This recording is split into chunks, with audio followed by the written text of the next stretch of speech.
शुगोदाम YouTube channel पे आप सभी का फिर से स्वागत है।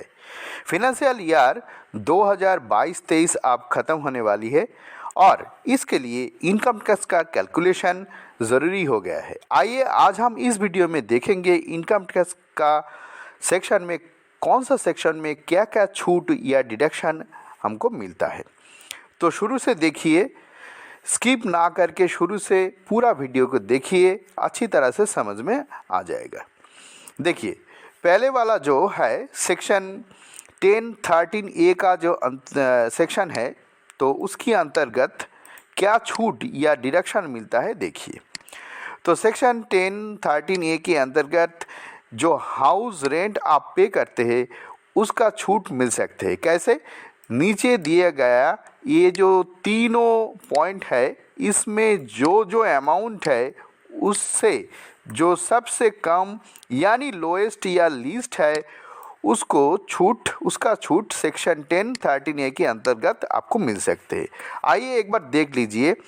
पहले वाला ऑप्शन में दिया गया है एक्चुअल HRA रिसीव्ड, यानी आप अगर सैलरीड पर्सन है तो कितना HRA आपको रिसीव हुआ वो अमाउंट। फिर दूसरा ऑप्शन में दिया गया है rent paid by the employee less 10% of the main salary, यानी आपने कोई घर किराए में ले रखा है तो उसके लिए जो रेंट आपको पेड करना पड़ा, ठीक है, उससे 10% का मेन सैलरी रिड्यूस करने के बाद, माइनस करने के बाद जो राशि मिलता है वो, और 50% of salary of Kolkata, Mumbai, Delhi, Chennai, ये चारों जो मेट्रोपॉलिटन सिटी है, आप अगर उसी में रह रहे हो तो 50% का सैलरी, और दूसरा कोई स्टेट, दूसरा कोई जगह जो कोलकाता, मुंबई, दिल्ली, चेन्नई इसके अंतर्गत नहीं है तो उसके लिए 40% सैलरी। तो इस तीनों में से जो अमाउंट कम है वो सेक्शन 10(13)(a) की अंतर्गत आप रिड्यूस यानी छूट क्लेम कर सकते हैं। यहाँ पे ध्यान देने वाली बात ये है, सैलरी क्या है? सैलरी का मतलब है बेसिक पे और DA।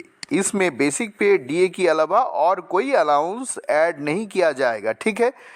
देखिए, नेक्स्ट है सेक्शन 10(14) रूल 2BB। इसके अंतर्गत चिल्ड्रन एजुकेशन अलाउंस अगर आपको मिलती है तो उसके लिए टोटल 2 चिल्ड्रन के लिए आपको हर चिल्ड्रन के लिए मंथली 100 रुपया यानी 100 रुपीज़, यानी मैक्सिमम 2 चिल्ड्रन के लिए ईयरली आपको 2400 रुपये का छूट आप इस सेक्शन के अंतर्गत क्लेम कर सकते हैं। अगर आपको हॉस्टल सब्सिडी मिलता है कोई बच्चों के लिए, ठीक है, तो उसके लिए पर चिल्ड्रन पर मंथ 300 रुपया करके 2 चिल्ड्रन के लिए मैक्सिमम ईयरली आपने 7200 का क्लेम यहाँ पे कर सकते हैं।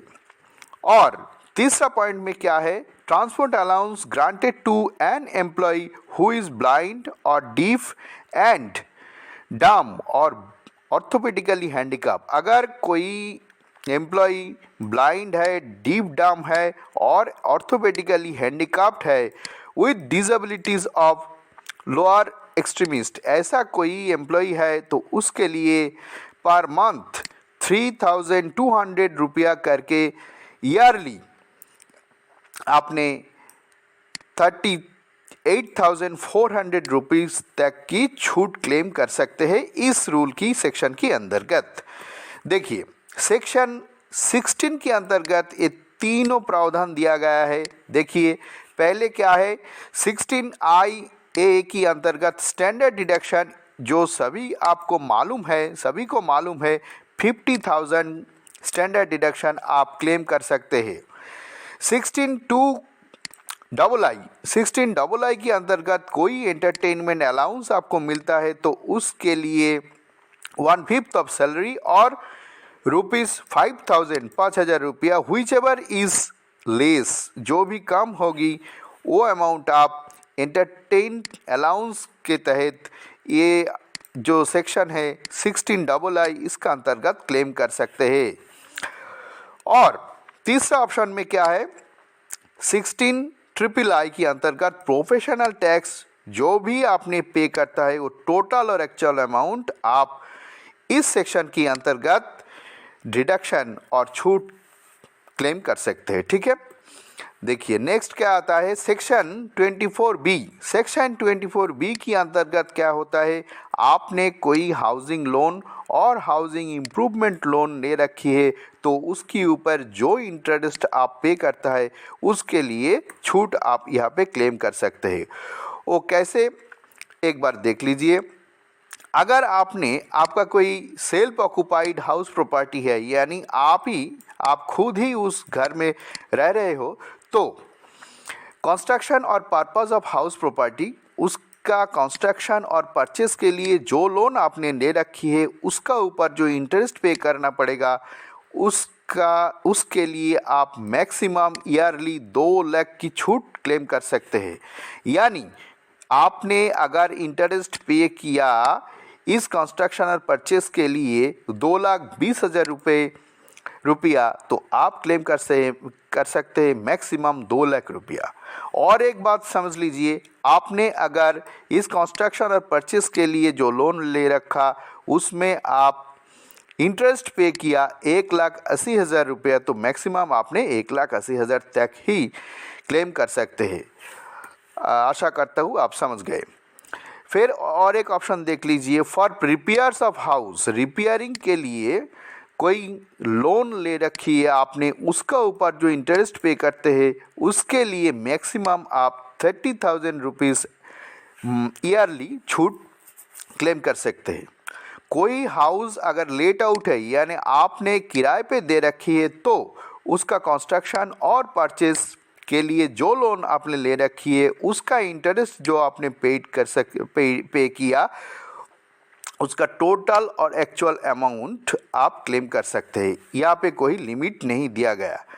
फिर देखिए सेक्शन 80C, सेक्शन 80CCC यानी CCC और सेक्शन CCD1 के अंतर्गत क्या क्या आती है देख लीजिए। सेक्शन 80C के अंतर्गत LIC, provident fund, GPA, PPF, PPF, GIS contribution, Sukanya Samriddhi Yojana, tuition fees, housing loan principal, national saving certificate, subscription to certain equity shares, ये सब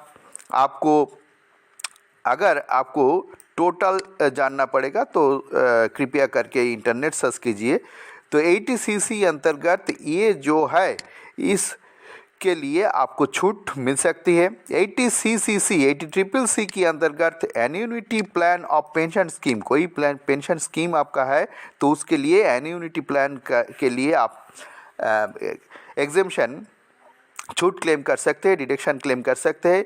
और तीसरा ऑप्शन में क्या है देखिए, 80CCD1 के अंतर्गत employee contribution to national pension scheme यानी NPS, नेशनल पेंशन स्कीम के लिए जो राशि, जो अमाउंट कोई एम्प्लॉई खुद कंट्रीब्यूट करता है वो भी इसमें शामिल है।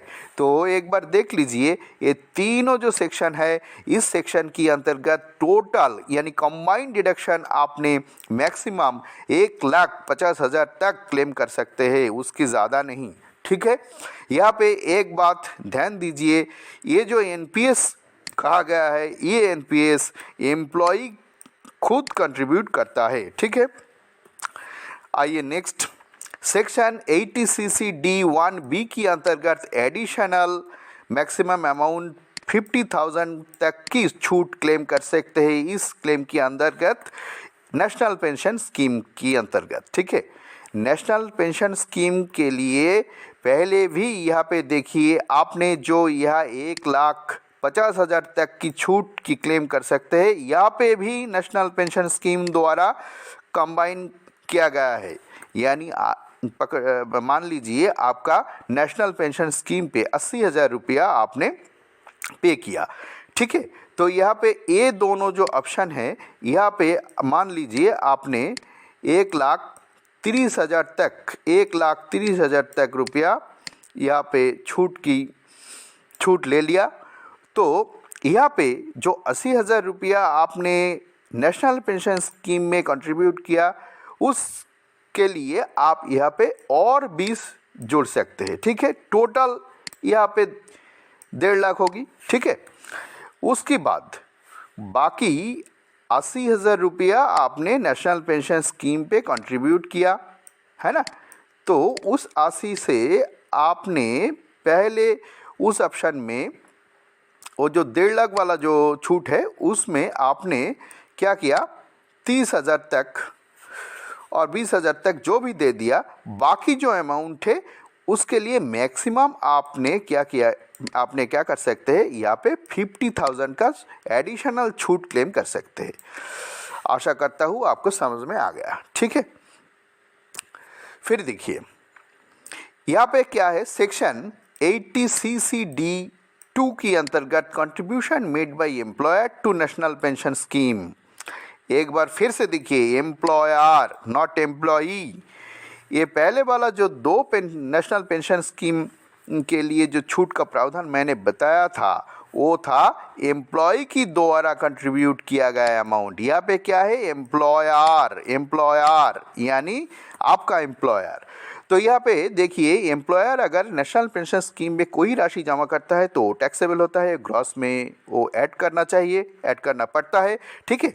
अगर कोई एम्प्लॉयर सेंट्रल गवर्नमेंट और स्टेट गवर्नमेंट के अंदर जॉब करता है तो उसके लिए 14% ऑफ सैलरी इतना लिमिट तक वो डिडक्शन कर सकता है। अगर दूसरा कोई एम्प्लॉयर है यानी उसका एम्प्लॉयर सेंट्रल गवर्नमेंट और स्टेट गवर्नमेंट नहीं है तो 10% तक सैलरी का 10% तक लिमिट दिया गया है यहाँ पे, ठीक है। देखिए सेक्शन डी के अंतर्गत क्या होता है, health insurance premium, preventive health checkup. इसके लिए क्या, सेल्फ, स्पाउस और डिपेंडेंट चिल्ड्रन, इसके लिए कोई हेल्थ इंश्योरेंस या प्रिवेंटिव हेल्थ केयर चेकअप के लिए आपका जो खर्चा होता है, एक्सपेंस होता है, उसके लिए 25,000 मैक्सिमम लिमिट आप क्लेम कर सकता है। अगर कोई पर्सन 60 ईयर से ज़्यादा है तो उसके लिए 50,000 तक क्लेम इस सेक्शन में आप कर सकते हैं। फिर देखिए फॉर पेरेंट्स के लिए कोई ऐसा इंश्योरेंस और प्रिवेंटिव हेल्थ चेकअप का एक्सपेंस होता है तो उसके लिए 25,000 तक की छूट मिलती है। और अगर वो पर्सन 60 ईयर से ज़्यादा है तो 50,000 क्लेम कर सकते हैं, ठीक है। और देखिए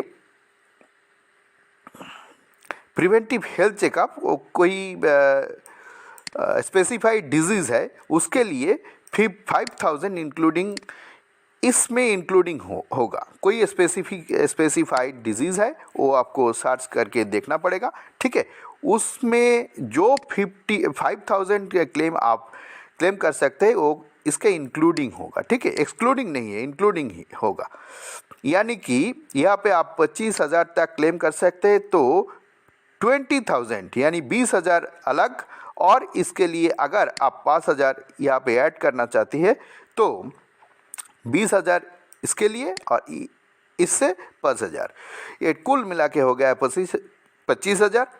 अगर सीनियर सिटीजन हो तो 45 प्लस यानी 45 प्लस 5,000 ऐसा करके होगा, ठीक है। नेक्स्ट सेक्शन 80 DD के अंतर्गत क्या होता है, एक्सपेंस फॉर मेंटेनेंस और मेडिकल ट्रीटमेंट डिसेबल्ड डिपेंडेंट, और कोई रेलिवेंट ऐसा अप्रूव स्कीम है तो उसके लिए फ्लैट 75,000 75,000 आप क्लेम कर सकते हैं छूट 80 DD के अंतर्गत। और अगर डिसेबिलिटी 80% या उससे ज़्यादा हो तो 1,25,000 तक आप क्लेम कर सकते हैं, ठीक है। सेक्शन 80 DDB के अंतर्गत क्या होता है, expense medical treatment for self और डिपेंडेंट स्पेसिफाइड डिजीज़ जो होता है उसके लिए आपका 40,000, या सीनियर सिटीज़न हो आप तो इसके लिए आपको 1,00,000 का छूट की प्रावधान यहाँ पे दिया गया है, ठीक है। सेक्शन 80E के अंतर्गत क्या होता है, interest paid on loan taken for higher education, self, spouse, children. इसके लिए हायर एजुकेशन के लिए आप अगर कोई लोन ले रखी है तो उसका इंटरेस्ट जो आपने पे करता है उसका total amount paid as interest वो आप क्लेम कर सकते हैं 80E का अंतर्गत, ठीक है। नेक्स्ट देखिए 80E का अंतर्गत क्या होता है, सेक्शन 80E के अंडर में interest paid on loan taken for acquisition residential property, loan sanctioned within 1st April 2016 to 31st March 2017 ये पीरियड की अंदर कोई लोन आपने रेसिडेंशियल हाउस एक्विजिशन के लिए ले रखी है तो उसका जो इंटरेस्ट है उसके लिए आपने मैक्सिमम 50,000 अमाउंट ₹50,000 क्लेम कर सकते हैं छूट में। ठीक है, इस सेक्शन में इस प्रावधान को दिया गया है। नेक्स्ट देखिए सेक्शन 80E की अंतर्गत क्या होता है।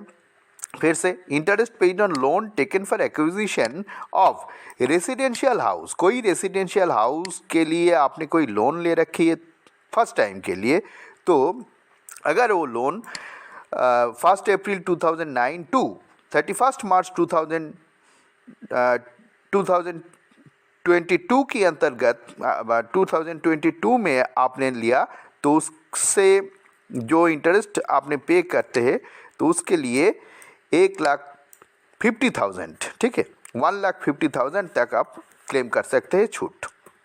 नेक्स्ट देखिए सेक्शन 80EB की अंतर्गत interest paid on loan taken for purchase electric vehicle के लिए आपने कोई लोन अगर ले रखी है, ठीक है, वो 1 अप्रैल 2019 से 31 मार्च 2023 के अंतर्गत कोई लोन सैंक्शन हुआ इलेक्ट्रिक व्हीकल के लिए, उसका जो इंटरेस्ट आपने पे करते हैं उसके लिए आपको 1,50,000 तक की छूट मिल सकते हैं इस सेक्शन के अंतर्गत।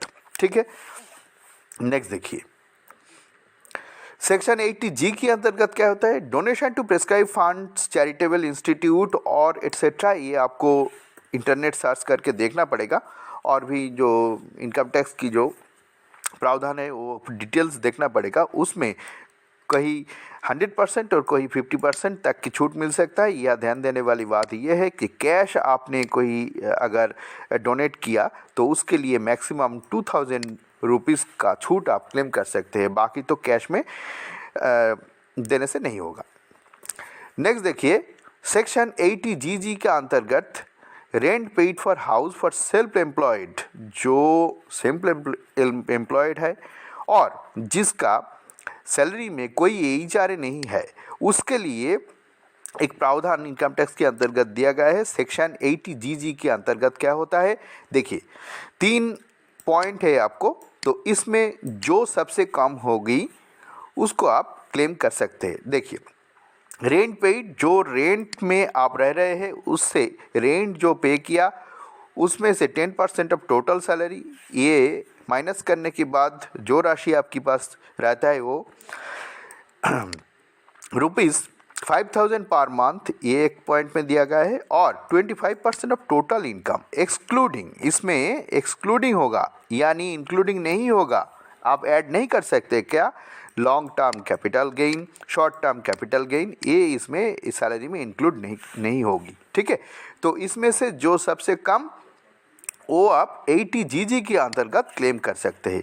यहाँ पे एक बात समझ लीजिए, अगर इस सेक्शन में आपको क्लेम करना है तो फॉर्म 10BA भरना होता है। ठीक है, नेक्स्ट देखिए सेक्शन TTA 80TTA के अंतर्गत क्या क्लेम कर सकते हैं। देखिए 80TTA के अंतर्गत interest received on saving bank account non senior citizen जो है, यानी कि जो जिसका एज 60 के अंदर है, 60 का अंदर है, वो जो सेविंग बैंक का इंटरेस्ट मिलता है उसके लिए 10,000 तक छूट क्लेम कर सकते हैं। और 80TTB के अंतर्गत जो सीनियर सिटीजन है उसके लिए यहाँ पे 50,000 का प्रावधान दिया गया है, यानी सीनियर सिटीजन हो तो सेविंग बैंक का जो इंटरेस्ट मिलता है उसके लिए आपको 50,000 तक क्लेम आप कर सकते हैं, छूट क्लेम कर सकते हैं। नेक्स्ट देखिए सेक्शन 80U के अंतर्गत क्या होता है।